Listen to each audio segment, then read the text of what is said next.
दून हलचल, नजर हर खबर पर। धर्मपुर विधानसभा सीट से भाजपा से बागी होकर चुनाव लड़ रहे वीर सिंह पवार को लोगों का जबरदस्त समर्थन मिल रहा है। भाजपा के कई कार्यकर्ता वीर सिंह पवार के साथ चुनाव मैदान में जुट गए हैं। इस मौके पर पवार ने बताया कि वे अखिल भारतीय विद्यार्थी परिषद से लेकर अब तक विगत 25 सालों से भाजपा की सेवा करते आ रहे हैं। वीर सिंह पवार का कहना है कि उन्होंने 2017 में भी पार्टी से टिकट की मांग की थी और उस वक्त पार्टी ने विनोद चमोली को टिकट दे दिया। तब उन्होंने पार्टी के फैसले को सर्वमान्य मानकर पार्टी और विनोद चमोली के लिए मेहनत की और वो जीत कर आए। लेकिन वो जब से विधायक बने उन्होंने अपने क्षेत्र में कुछ काम नहीं किया। आज हालात यह है कि आम लोग उनसे बहुत परेशान है। साथ ही कहा कि क्षेत्र के जनप्रतिनिधि आज भी धर्मपुर की जनता को मूलभूत सुविधाएं देने में नाकाम रहे हैं। पवार का आरोप है कि आज धर्मपुर विधानसभा में विधायक अपने पुराने घोषणा पत्र को ही जनता के बीच में रख रहे हैं। उन्होंने सवाल उठाया कि दिनेश अग्रवाल और विनोद चमोली दोनों नेताओं ने अपने कार्यकाल में काम क्या किया है, उसका जनता के सामने हिसाब दें। वीर सिंह पवार बोले, जनता का प्रत्याशी हूं, जनता के कहने पर चुनाव लड़ रहा हूं और जनता ही जिताकर विधानसभा भेजेगी। देखिए, मैं विद्यार्थी परिषद से लेके और आज जब तक मैंने नामांकन भरा था तब तक मैं भारतीय जनता पार्टी की 25 साल से सेवा करता हुआ आ रहा हूँ। लेकिन पार्टी ने किन्हीं कारणों से टिकट नहीं दिया। पिछली बार भी मैं टिकट का दावेदार था इस विधानसभा से। पार्टी ने मुझे समझाया कि इस बार आपको चुनाव संयोजक बना के आप पार्टी के लिए काम करिए, अगली बार आपके बारे में आपको टिकट मिल जाएगा। तो मैंने फिर भी 10 साल तक पार्टी की यहाँ निरंतर सेवा की इस विधानसभा में। तो पार्टी ने इस बार भी टिकट नहीं दिया तो मैं मायूस हो गया था। तो मेरे जो सहयोगी हैं, जो जनता है, 2 से 2,500 लोग मेरे निवास पे आए। उनका ये कहना है कि उन्होंने कहा कि बिल्कुल हमें चुनाव आपको लड़वाना है, आपको चुनाव लड़ना पड़ेगा, क्योंकि जनता आपके साथ है, सारे समुदाय के लोग आपके साथ हैं, चाहे मुस्लिम समुदाय का व्यक्ति हो, पहाड़ी समुदाय का व्यक्ति हो, मैदानी मूल का व्यक्ति हो या गोरखाली समुदाय का व्यक्ति हो, सारे लोग बिल्कुल आपके साथ, आप चुनाव लड़िए। तो तब मैंने निर्दलीय लड़ने का फिर फैसला लिया और आज आप देख सकते हैं पूरी विधानसभा में यहाँ हुजूम उमड़ चुका है। मात्र शक्ति कम से कम 2 से 250 मात्र शक्ति क्षेत्रों में अपना आप घूम रही मेरे लिए। युवा सारा काम कर रहा है और जो बुजुर्ग हैं हमारे, जिनका आशीर्वाद मेरे को मिलता रहता है, वो अपने आप ही क्षेत्रों में काम कर रहे हैं। ये मेरे लिए बहुत सौभाग्य की बात है। तो इस बार निश्चित रूप से धर्मपुर विधानसभा में परिवर्तन होने वाला है। वीर सिंह पवार ने कहा कि धर्मपुर क्षेत्र से 3 बार कांग्रेस से विधायक रहे दिनेश अग्रवाल और 1 बार भाजपा विधायक रहे विनोद चमोली ने कोई विकास कार्य नहीं किए, जिसके आधार पर बीजेपी द्वारा कराए गए सर्वे में मौजूदा विधायक बहुत पीछे थे।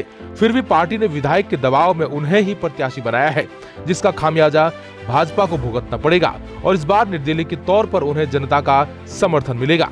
अपनी प्राथमिकता बताते हुए उन्होंने कहा कि उनकी विधानसभा के कारगी में कूड़ा निस्तारण हेतु बनाए गए डंपिंग जोन को शिफ्ट करने के अलावा मलिन बस्तियों का नियमितीकरण करना सबसे बड़ी प्राथमिकता में शामिल होगा, क्योंकि सरकार चाहे बीजेपी की रही हो या फिर कांग्रेस की, हर बार मलिन बस्ती वासियों को नियमितीकरण के नाम पर केवल ठग दिया जाता है। वीर सिंह से पूछे गए सवाल पर कि वे बीजेपी और कांग्रेस के प्रत्याशियों में अपने को कहां खड़ा मानते हैं, इस पर उन्होंने कहा कि आज दोनों प्रत्याशी उनसे बेहद पीछे छूट गए हैं, क्योंकि जनता ने परिवर्तन का मन बना लिया है और जनता का भी मानना है कि उनके बीच के व्यक्ति को ही विधानसभा जाना चाहिए। सड़क, बिजली, पानी, इसी में जनता उलझी हुई है। किस बात की राजधानी, किस बात की में शहर की राजधानी की स्थिति है, तो और जगहों की स्थिति क्या होगी? अभी तक शहर के लोग इसी से नहीं उबर पा रहे हैं, तो बाकी बात तो दूर की बात है। हमारे जो मुद्दे हैं, 22 वार्ड यहाँ पे नगर निगम में है, 7 वार्ड कैंट में है। इस बार एक एक वार्ड की परेशानी हमें पता है, समस्याएं हमें पता है। तो मैं निश्चित रूप से, अगर जनता मुझे विधानसभा भेजती है तो चौमुखी विकास विधानसभा में होगा। और हम हमेशा, मैं नेता नहीं हूँ, मैं एक समाज सेवी हूँ, बेटा हूँ पब्लिक का मुझे अपार जन समर्थन मिल रहा है। मेरे तो देखो, सबसे बड़ा अभिशाप तो ये कारगी चौक में डंपिंग जोन है।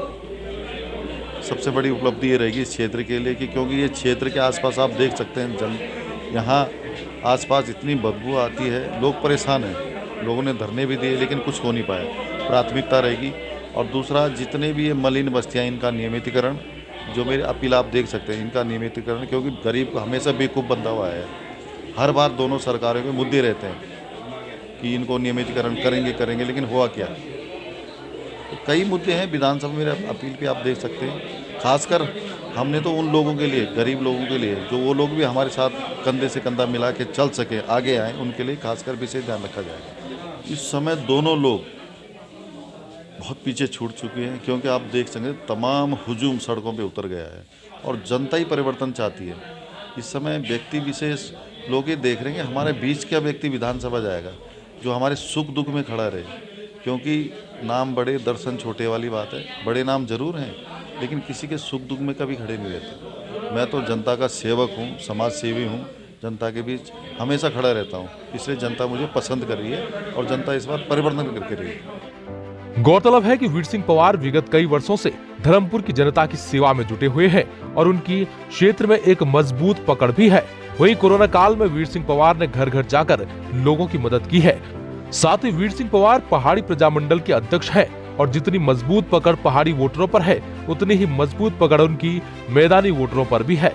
लेकिन अब देखने वाली बात यह होगी कि जनता अपने नेता को विधानसभा पहुंचाने में कामयाब रहेगी। इसका फैसला 10 मार्च को होगा। दून हलचल न्यूज के लिए देहरादून से अजय मित्तल की रिपोर्ट।